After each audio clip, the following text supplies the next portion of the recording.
ক্ষমতার দম্ভে নিজেকে খোদা দাবি করা এক স্বৈরাচারী শাসক আর তার সামনে দাঁড়িয়ে থাকা এক দুর্বল অথচ পাহাড়সম ঈমানের অধিকারী নারী। ইতিহাসের পাতা থেকে আজ এমন এক রোমহর্ষক কাহিনী আপনাদের শোনাব যা শুনলে আপনার ঈমান সতেজ হয়ে উঠবে। চলুন ফিরে যাই সেই প্রাচীন মিশরে।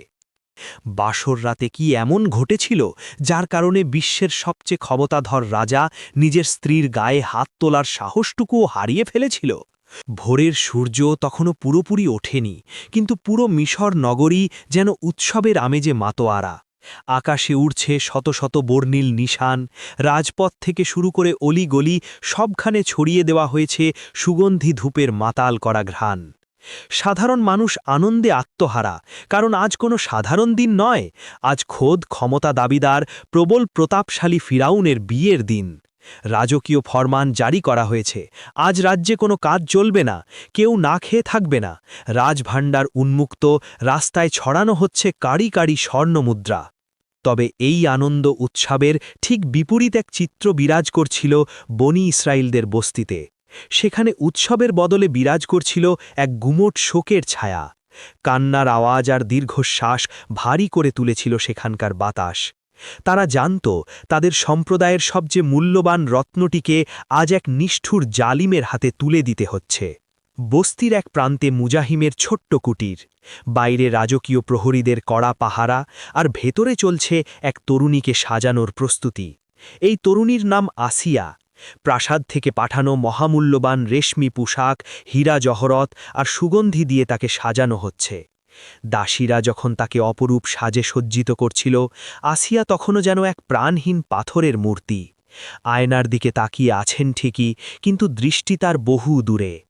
তার মা আর নিজেকে সামলাতে পারলেন না। অশ্রুসিক্ত চোখে মেয়ের কাছে এসে কপালে চুমু খেয়ে ডুকরে কেঁদে উঠলেন। বললেন, মাগো, তোকে আজ কত সুন্দর লাগছে, কিন্তু আমার বুকটা যে ফেটে যাচ্ছে। ওই জালিমের হাতে তোকে আমি তুলে দিতে চাইনি। আল্লাহ কেন আমাদের এত বড় পরীক্ষায় ফেললেন? মায়ের কথা শুনে আসিয়া পরম মমতায় তার হাত দুটো ধরলেন। অত্যন্ত শান্ত অথচ দৃঢ় কণ্ঠে বললেন, মা, তুমি কাঁদছ কেন? আমি তো রাজপ্রাসাদের সুখ ভোগ করতে যাচ্ছি না। আমি যাচ্ছি আমার বৃদ্ধ পিতার প্রাণ বাঁচাতে, আমাদের গোত্রের অসংখ্য নিষ্পাপ শিশুর জীবন রক্ষা করতে। আমার রব যদি আমার এই আত্মত্যাগ কবুল করে নেন, তাহলে শোক কিসের? আমার এই নশ্বর দেহটা হয়তো আজ রাজপ্রাসাদে যাবে, কিন্তু আমার মন আর আত্মা চিরদিন আমার রবের কাছেই বাধা থাকবে। তোমরা কেবল দোয়া করো যেন আল্লাহ আমার ইজ্জত রক্ষা করেন। বাইরে ততক্ষণে হামানের পাঠানো সুসজ্জিত রথ এসে দাঁড়িয়েছে। এবার বিদায়ের পালা। দরজার কাছে দাঁড়িয়ে থাকা পিতা মুজাহিম আর নিজেকে ধরে রাখতে পারলেন না। মেয়েকে জড়িয়ে ধরে হাউমাউ করে কেঁদে উঠলেন। আক্ষেপ করে বললেন, মা, তুই আমাকে ক্ষমা করে দিস। আমি এমন এক অপদার্থ বাবা যে নিজের মেয়েকে মৃত্যুর মুখে ঠেলে দিচ্ছে। আমি বড়ই অসহায় রে মা। পিতার চোখের জল পরম আদরে মুছে দিলেন আসিয়া। সান্ত্বনা দিয়ে বললেন, বাবা, তুমি নিজেকে অসহায় ভেবো না। আমাদের সাহায্যকারী হিসেবে স্বয়ং আল্লাহ আছেন। তুমি কি ভুলে গেছ মিশরের কারাগারে বন্দী হজরত ইউসুফকে আল্লাহ কিভাবে মুক্তি দিয়েছিলেন? নমরুদের সেই ভয়ঙ্কর আগুনে যখন হজরত ইব্রাহিমকে ফেলা হলো, আল্লাহ কি সেই আগুনকে শীতল করে দেননি? সেই মহান সত্তা আজও আছেন, তিনি আমাকেও ঠিকই রক্ষা করবেন। তুমি একটুও ভেবো না। এরপর ধীর অথচ অবিচল পায়ে রথে গিয়ে উঠলেন আসিয়া। রাজপথ দিয়ে রথ এগিয়ে চলল। রাস্তার দুপাশের মানুষ অবাক বিস্ময় দেখছে আর ভাবছে, কতই না ভাগ্যবতী এই নারী, খোদ ফিরাউনের রানী হতে যাচ্ছে সে। কিন্তু তারা ঘুণক্ষরেও জানত না এই নারী কোনো রাজমুকুট পরতে যাচ্ছে না, বরং সে যাচ্ছে ঈমানের এক অগ্নি পরীক্ষা দিতে। ধীরে ধীরে সন্ধ্যা নামল। ফিরাউনের প্রাসাদের সবচেয়ে উঁচু তলায় নীল নদের দিকে মুখ করা এক বিশাল সুসজ্জিত কক্ষ। গত 1 মাস ধরে হাজারো কারিগরের দিন রাতের পরিশ্রমে বাসর রাত কাটানোর জন্য এই ঘরটি সাজানো হয়েছে। দেওয়ালগুলো খাঁটি সোনায় মোড়ানো, যার আলোতে চোখ ধাঁধিয়ে যায়। মেঝেতে পাতা মহামূল্যবান পারস্যের কার্পেট, আর ছাদ থেকে ঝুলছে অসংখ্য ক্রিস্টালের ছাড়বাতি। হাতির দাঁত আর সোনা দিয়ে তৈরি বিশাল এক খাট, যার উপর বিছানো রেশমি চাদর আর রাজহাঁসের পালকের নরম বালিশ। সুগন্ধি আর ফুলে ফুলে পুরো ঘর ম ম করছে। ফিরাউনের উদ্দেশ্য ছিল এই ঘরে পা রাখা মাত্রই আসিয়া যেন তার ঐশ্বর্য দেখে মুগ্ধ হয়ে যায়। দাসীরা আসিয়াকে সেই কক্ষে নিয়ে এসে খাটের ওপর বসিয়ে দিয়ে চলে গেল। যাবার আগে একজন ফিসফিস করে বলে গেল, রানীমা, আপনি সত্যিই ভাগ্যবান, স্বয়ং খোদা আজ রাতে আপনার কাছে আসবেন। দরজা বন্ধ হয়ে গেল। বাইরের সমস্ত কোলাহল যেন এক নিমিষেই মিলিয়ে গেল। এত বড় একটা কক্ষে আসিয়া এখন সম্পূর্ণ একা। দরজা বন্ধ হওয়ার পর আসিয়া আর নিজেকে ধরে রাখতে পারলেন না। সোনায় মোড়ানো এই ঘরটি তার কাছে জাহান্নামের জ্বলন্ত আগুনের মতো মনে হতে লাগল। তিনি ছুটে জানালার কাছে গেলেন। নিচে নীল নদের পানি চাঁদের আলোয় চকচক করছে। আকাশের দিকে মুখ তুলে তিনি আকুল হয়ে ডাকলেন, হে আমার রব, এই আকাশ, বাতাস, এই ফিরাউন, হামান আর এই বিশাল রাজপ্রাসাদ সবই তো তোমার সৃষ্টি। তুমিই তো সব কিছুর একমাত্র মালিক। আজ আমি তোমার কাছেই পানাহ চাইছি। আমার এই পবিত্র দেহ আমি ওই অপবিত্র ফিরাউনের হাতে তুলে দিতে চাই না। তুমি আমাকে বাঁচাও মালিক। হঠাৎ ঘরের এক কোণে একটি পানির পাত্র দেখতে পেলেন তিনি। সাথে সাথে সেখানে গিয়ে অজু করে নিজেকে পবিত্র করলেন। শীতল পানি যখন তার মুখে লাগল, মনে হল যেন প্রভুর রহমতের পরশ তাকে ছুঁয়ে গেল। ঘরের এক অন্ধকার কোণে নিজের ওড়নাটি বিছিয়ে দিলেন জায়নামাজ হিসাবে। তারপর দাঁড়িয়ে গেলেন নামাজে। ভরে শরীর কাঁপলেও হৃদয় ছিল পাহাড়ের মতো অবিচল। সিজদায় লুটিয়ে পড়ে অঝরে কাঁদতে লাগলেন। বললেন, হে আল্লাহ, তুমি তো সব জানো আমি কেন এখানে এসেছি। আমার নিরীহ মানুষগুলোকে বাঁচাতেই আমার এই আত্মত্যাগ। কিন্তু দয়াময়, তুমি কি আমাকে এই জালিমের হাতে লাঞ্ছিত হতে দেবে? আমি তোমার দরবারে ভিখারির মতো হাত পেতেছি। আমার আর এই জালিমের মাঝে তুমি এক অদৃশ্য দেওয়াল তুলে দাও। এমন কোনো মুজেজা দেখাও যাতে সে আমাকে ছোঁয়ার সাহসটুকুও না পায়। আসিয়ার এই হৃদয়ভেদী আর্তনাদ সরাসরি আরশে আজিমে গিয়ে পৌঁছল। আল্লাহ তালা ফেরেস্তাদের ডেকে বললেন, দেখো আমার বান্দিকে, ফিরাউনের প্রাসাদে থেকেও সে আমাকে ভুলে যায়নি। আজ আমি তাকে এমন এক সুরক্ষা দেব যা পৃথিবীর ইতিহাসে কেউ কখনো দেখেনি। ফিরাউন নিজেকে খোদা দাবি করতে পারে, কিন্তু আমার এই বান্দির একটি চুলের অগ্রভাগও সে স্পর্শ করতে পারবে না। অন্যদিকে প্রাসাদের অন্য মহলে ফিরাউন তখন বাসর রাতের জন্য প্রস্তুত হচ্ছে। মহামূল্যবান রেশমি পোশাক আর হীরা জহরাতে নিজেকে সাজিয়েছে সে। আয়নায় নিজের রূপ দেখে অহংকারে হেসে উঠল সে। ভাবল, আমি তো খোদা, আর আজ আমি দুনিয়ার সবচেয়ে রূপবতী নারীকে নিজের করে নেব। এমন সময় তার মন্ত্রী হামান এসে হাজির। মাথা নিচু করে কর্নিশ জানিয়ে বলল, হে মহান প্রভু, আজ আপনাকে পূর্ণিমার চাঁদের চেয়েও সুন্দর লাগছে। রানী আসিয়া আপনার জন্য অপেক্ষায় আছেন। আপনার রূপ আর ঐশ্বর্য দেখলে তিনি নির্ঘাত পাগল হয়ে যাবেন। ফিরাউন অহংকার ভরে বলল, আসিয়ার রূপের অনেক প্রশংসা শুনেছি।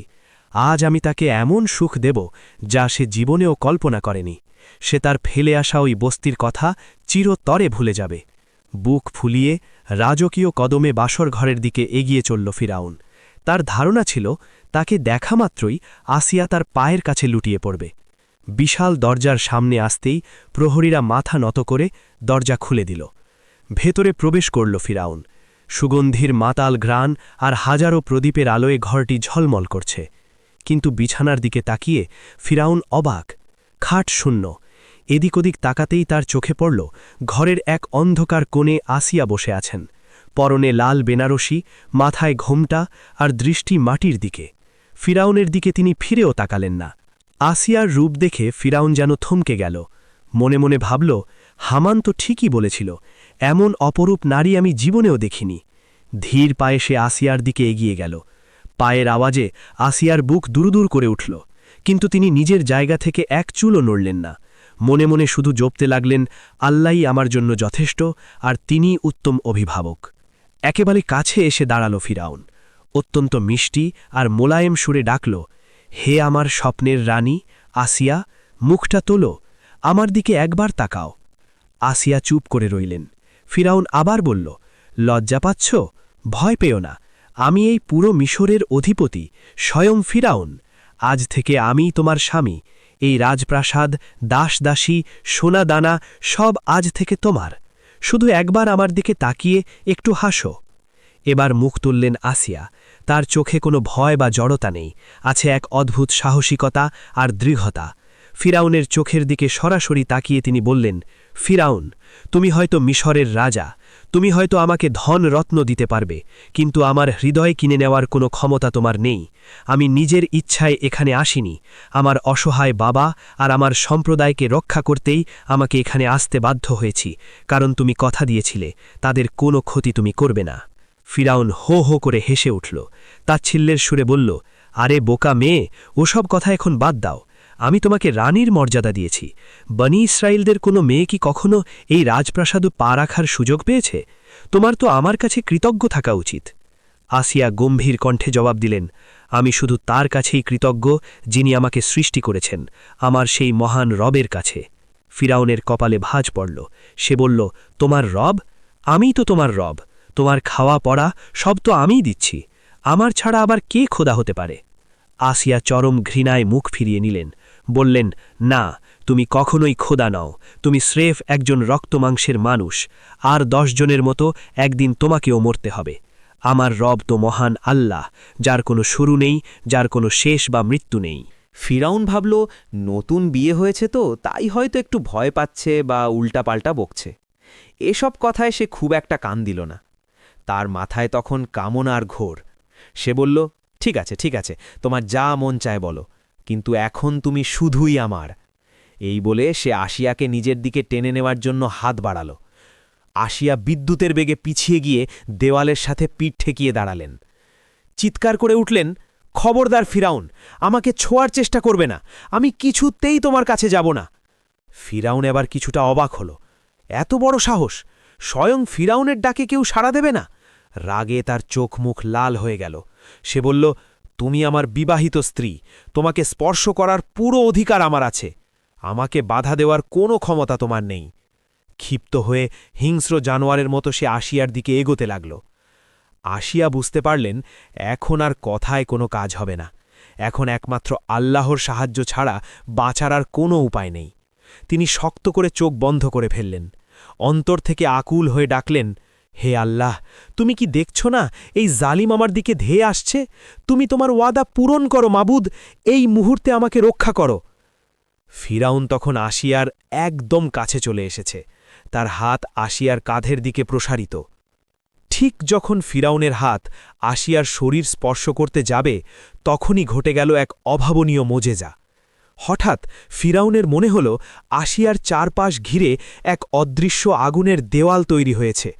কোনো আগুন চোখে দেখা যাচ্ছে না, কিন্তু হাত কাছাকাছি গেলেই প্রচণ্ড তাপ অনুভূত হচ্ছে। মনে হচ্ছে যেন জ্বলন্ত কয়লাকেও তার হাতের তালুতে চেপে ধরেছে। যন্ত্রণায় চিৎকার করে ফিরাউন হাত সরিয়ে নিল। নিজের হাতের দিকে তাকিয়ে দেখল হাত পুরো লাল হয়ে গেছে, অথচ সেখানে কোনো আগুন নেই। সে ভয়ে বিস্ময়ে হতবাক। ভাবল, এসব কি হচ্ছে? আমার কি চোখের ভুল? সে আবার সাহস সঞ্চয় করল, নিজেকে প্রবোধ দিল, আমি তো খোদা, আমাকে কে আটকাবে? সে আবার হাত বাড়াল। কিন্তু এবারের পরিস্থিতি হল আরও ভয়ঙ্কর। এবার শুধু তাপ নয়, মনে হলো তার হাতটা যেন পাথরের মতো ভারী হয়ে গেছে। আঙুলগুলো একটাও নড়ছে না, হাতের কবজি থেকে কাঁধ পর্যন্ত পুরো অবশ। শুধু তাই নয়, তার বুকের ভেতরটা কেমন যেন ধরফর করতে শুরু করল। দম বন্ধ হয়ে আসতে লাগল। মনে হচ্ছিল যেন কেউ তার গলা শক্ত করে চেপে ধরেছে। বাতাসের জন্য সে মাছের মতো খাবি খেতে লাগল, চোখ উল্টে যাওয়ার জোগাড়। চরম আতঙ্কে সে চিৎকার করে উঠল, এসব কি হচ্ছে? আসিয়া, তুই কি জাদু করছিস আমার ওপর? আমার শরীর এমন অবশ হয়ে যাচ্ছে কেন? আমি নড়তে পারছি না কেন? আসিয়া তখনও একদম শান্ত হয়ে দাঁড়িয়ে আছেন। তার ঠোঁটে নীরবে উচ্চারিত হচ্ছে প্রভুর নাম। তিনি নিজের চোখেই দেখতে পাচ্ছেন আল্লাহর ওয়াদা কিভাবে সত্যে পরিণত হয়েছে। ফিরাউন যন্ত্রণায় মাটিতে লুটিয়ে পড়েছে। আসিয়া বললেন, ফিরাউন, আমি তো আগেই বলেছিলাম, আমি আমার আল্লাহর হেফাজতে আছি। আমার রব তোমাকে কখনোই আমার কাছে আসতে দেবেন না। আর এক পা এগোলে তুমি এখানেই মারা পড়বে। তাফসিরের কিতাবগুলোতে এসেছে আল্লাহ তাআলা সে সময় ফিরাউনের দৃষ্টিতে এক বিভ্রম তৈরি করেছিলেন। ফিরাউন যখনই আসিয়ার দিকে তাকাচ্ছিল, তখনই আসিয়ার জায়গায় এক ভয়ঙ্কর আকৃতি বা দাউ দাউ করে জ্বলা আগুন দেখতে পাচ্ছিল। ভয়ে ফিরাউন কয়েক কদম পিছিয়ে গেল। খাটের এক কোনায় গিয়ে বসে থরথর করে কাঁপতে লাগল। কাঁপা কাঁপা গলায় বলল, তুমি আসলে কে? মানুষ, জিন নাকি কোনো জাদুকর? আমার সাথে এমন কেন করছো? আসিয়া অত্যন্ত শান্তভাবে উত্তর দিলেন, আমি কোনো জিন বা জাদুকর নই। আমি নিতান্তই একজন সাধারণ রক্তমাংসের নারী, কিন্তু আমার মজবুত ঈমান আমাকে এই শক্তি দিয়েছে। তুই নিজেকে খোদা বলে দাবি করিস, অথচ নিজের হাতটা নড়ানোর ক্ষমতা তোর নেই। তুই আবার কিসের খোদা? ফিরাউন চরমভাবে অপমানিত বোধ করল। তার অহংকারে প্রচণ্ড আঘাত লাগল। সে খুব ভালো করেই বুঝতে পারল এই নারীর সাথে এমন এক অদৃশ্য শক্তি আছে যার সাথে লড়াই করার ক্ষমতা তার নেই। সে ভয়ে কুঁকড়ে গেল, ভাবল জোড়াজোড়ি করলে হয়তো আজ রাতেই তার প্রাণটা চলে যাবে। সে মিনতি করে বলল, ঠিক আছে, ঠিক আছে, আমি তোমাকে স্পর্শ করব না, তুমি দূরেই থাকো, কিন্তু আমার শরীরটা ঠিক করে দাও। আমি কথা দিচ্ছি, আমি আর কখনো তোমার কাছে আসব না। আসিয়া আল্লাহর কাছে দোয়া করলেন, হে দয়াময়, সে যখন পিছু হটেছে তাকে তুমি সুস্থ করে দাও, যেন সে বুঝতে পারে আসল ক্ষমতা একমাত্র তোমারই। আল্লাহর হুকুমে ফিরাউনের হাত আবার আগের মতো স্বাভাবিক হল, তার দম বন্ধ হওয়া ভাবটাও কেটে গেল। কিন্তু মনের ভেতর যে ভয় ঢুকে গিয়েছিল তা আর গেল না। ওই রাতে সে আর আসিয়ার দিকে চোখ তুলেও তাকানোর সাহস পায়নি। খাটের এক কোনায় গুটিসুটি মেরে শুয়ে রইল সে। আর মা আসিয়া সারা রাত জায়নামাজে দাঁড়িয়ে আল্লাহর শুকরিয়া আদায় করলেন। পরদিন সকালে নতুন সূর্যের আলোয় আলোকিত হল মিশর। রাজপ্রাসাদের চাকর-বাকরের মাঝে ফিসফিসানি শুরু হয়ে গেল। কাল রাতে কি হল? নতুন রানী কেমন আছেন? রাজা কি খুশি? ফিরাউন যখন বাসর ঘর থেকে বের হল, তার চেহারায় স্পষ্ট ক্লান্তির ছাপ, কিন্তু তার অহংকারের কোনো কমতি নেই। সবার সামনে সে এমন একটা ভাব ধরল যেন কিছুই হয়নি। মুচকি হেসে দাসীদের নির্দেশ দিল, রানীর যেন সর্বোচ্চ যত্ন নেওয়া হয়, তার যেন কোনো কষ্ট না হয়। কিন্তু ফিরাউনের মাথার ভেতর তখনও গতরাতের ভয়ঙ্কর স্মৃতি ঘুরপাক খাচ্ছিল। সে বুঝতে পারছিল এই নারী সাধারণ কেউ নয়। কেন তার কাছে গেলেই আমার দম বন্ধ হয়ে আসে? সে কি জাদুকর, নাকি তার রব আসলেই এত বেশি ক্ষমতাবান? এসব ভাবতে ভাবতে ফিরাউন রাজসভায় না গিয়ে সোজা হামানের কক্ষে চলে গেল। ফিরাউনকে দেখে হামান গদগদ হয়ে বলল, শুভ সকাল মহামান্য, রাত কেমন কাটল? নতুন রানী তো নিশ্চয়ই আপনার প্রেমে পাগল হয়ে গেছেন। ফিরাউন হামানকে সব সত্যি ঘটনা বলে দিতে চাইল, কিন্তু তার সেই মিথ্যে অহংকার তাকে আটকে দিল। সে ভাবল, আমি যদি বলি যে আমার হাত অবশ হয়ে গিয়েছিল, আমি স্ত্রীর কাছে যেতে পারিনি, তাহলে তো হামান আমাকে দুর্বল ভাববে, প্রজারা শুনলে আমাকে নিয়ে হাসাহাসি করবে। তাই নিজের মান বাঁচাতে সে মিথ্যে গল্প ফাঁদল। বলল, হামান আসিয়া আসলেই রূপবতী, কিন্তু মেয়েটা বড্ড লাজুক। সে আমার কাছে কিছুদিন সময় চেয়েছে। আমিও ভাবলাম প্রথম রাতেই জোর করাটা ঠিক হবে না, ধীরে ধীরে সে এমনিতেই আমার বশে চলে আসবে। ধূর্ত হামান হেসে বলল, মহামান্য, আপনার দয়ার কোনো তুলনা হয় না। তাকে সময় দিন। এই রাজপ্রাসাদের সুখ, শান্তি আর ঐশ্বর্য দেখলে সে এমনিতেই আপনার পায়ের কাছে এসে লুটিয়ে পড়বে। ফিরাউন মনে মনে দীর্ঘশ্বাস ফেলে ভাবল, হায় রে হামান, তুই তো জানিস না ও এসব ধন সম্পদে ভোলার পাত্রী নয়। ওর কাছে এমন কিছু আছে যা আমার এই পুরো সাম্রাজ্যেও নেই। সেই রাতের পর থেকে ফিরাউন আর আসিয়ার সম্পর্ক এক অন্যরকম রূপ নিল। ফিরাউন আসিয়াকে রানীর সর্বোচ্চ সম্মান দিয়ে আলাদা এক বিশাল প্রাসাদে থাকার ব্যবস্থা করে দিল। তার সেবার জন্য নিযুক্ত হল শত শত দাসী।